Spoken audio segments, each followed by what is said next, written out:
The deadline's up for state attorneys general to decide whether they'll join the multi-billion-dollar foreclosure settlement. This would force the big banks to overhaul their mortgage practices and could include upwards of $25 billion in penalties. But not every state is on board. The California AG is objecting to a provision that protects banks from future lawsuits over this matter. Let's bring in our panel on this one. Marjorie Clifton is the national independent editor of GoVote.com in D.C. Joey Jackson is an attorney, and Rachel Kugel is a criminal defense attorney. Rachel, let's start with you. Why is California the holdout here? Well, they're holding out because of the problem that all of us see with it, which is that, this is the biggest industry settlement since Big Tobacco, and yet it does nothing to make investors more comfortable. Investors are still going to be nervous. It leaves open-ended whether or not real people, other AGs from other states, can sue, which the New York Attorney General did recently, actually. And, Joey, it's not really putting a lot of people, keeping them at least in their homes. And that's what we need. But ultimately, how much can you investigate this matter? We know things went awry. Now's the time to attempt to keep those people who can be in their homes, to modify mortgages, to lessen interest rates, and you know what, to get this thing away and to keep it moving. There does need to be more protections built in to protect consumers, not only now but in the future, but enough's enough. California needs to get on board, New York needs to get on board, and we have to create a better housing market in general. Marjorie, we've been trying to get a deal here on the robo-signing ordeal for over a year and a half now. What are your thoughts? No, I agree. I think the key is that we need to protect consumers, and this legislation will take an important step doing so.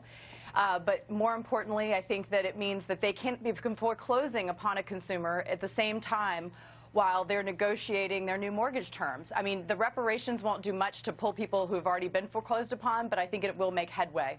Did you want to react? And ultimately, what needs to happen is that, if California goes on board, it's better overall. You can't settle anything, Lori, unless you have, as an entity, well, that was ground zero for the mortgage disaster. Because ultimately, if they don't sign waivers saying we're not going to sue again, then what's the incentive to get the thing resolved? But that's the other side of the coin, though. Much like a class action, all it's really doing is getting individual people maybe $1,800 to $2,000 and not really doing anything to give individuals any real benefit. For what it's worth, I believe these penalties have already been priced into the bank stocks, so you're not going to see a problem on that front. But let's move on and talk about GM. Speaking of stocks, company on the road to recovery big time. The bailed-out automaker set to release its 2011 earnings with $8 billion in net income next week. $8 billion.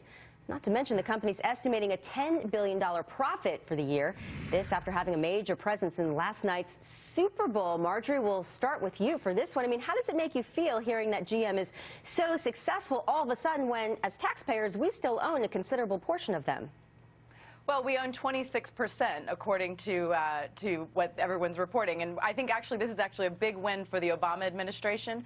It was a very risky move to bail out the automakers like this. And hats off to GM for getting lean and mean and actually making such an amazing turnaround. And if you saw the Super Bowl commercial, it was actually in the Mayan apocalypse in 2012, and you saw the trucks rumbling out of the dust, and that they'd still survived, which I thought was a really great metaphor for what GM has done in this turnaround. But Joey, that stock price has to just about double so that taxpayers are recouped what they are on the hook for. And it would be optimistic to suggest that it will, but it might, and we've come a long way. To think about the bailout and how it was panned, we can't mount, they should be on their own. They should fail, or not should fail, but should at least make efforts to help themselves before taxpayers do. But in the final analysis, if they're making profits like this, go with your bad self. Rachel? It's definitely good news, but we have to look at long-term earnings and not these short projections, whether it's quarterly or yearly. It's yet to be seen how much we've really made or lost. Staying power. That's right. All right, Motor City rock star, speaking of Detroit, Kid Rock claims he's all for his hometown of Detroit. But latest reports claim his Made in Detroit T-shirts aren't. I know you have one under your seat there, Joey. In fact, they're not even made in the United States. Most, in fact, are missing a label telling exactly where the garments are made, while others discreetly say made in the Dominican Republic. Joey? It's sunny in the Dominican Republic. Why wouldn't they be made there? Come on. No, listen, it's a common problem. And if there are expenses associated with making products that are astronomical, you're going to go and seek out venues which makes it more affordable to do so. And that's what you have here, and that's what you have in a lot of other instances. The irony, obviously, is you look at the label, you look at the name, right, and then, of course, it's made elsewhere. See, I think the label should just say, instead of made in Detroit, Rachel, saved by a Detroit rock star. That's a good one. I think, though, the other problem is and this is a legal problem as a lawyer, is that if the tag doesn't say where it's made, there can be actually trade commission problems with that, I believe. They have to actually disclose where an item is made, and if they don't, there could be some legal Thinking trouble. like a lawyer. Was there a report, too, that possibly these shirts were made in Ohio, which would almost be worse than if they were made in the Dominican Republic? Marjorie, I'll let you weigh in.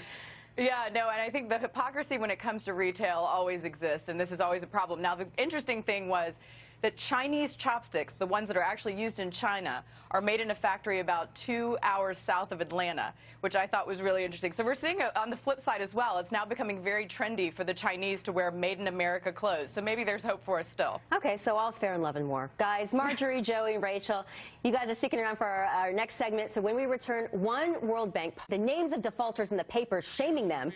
Should that idea make its way over here? Talk about that one next. Goodbye.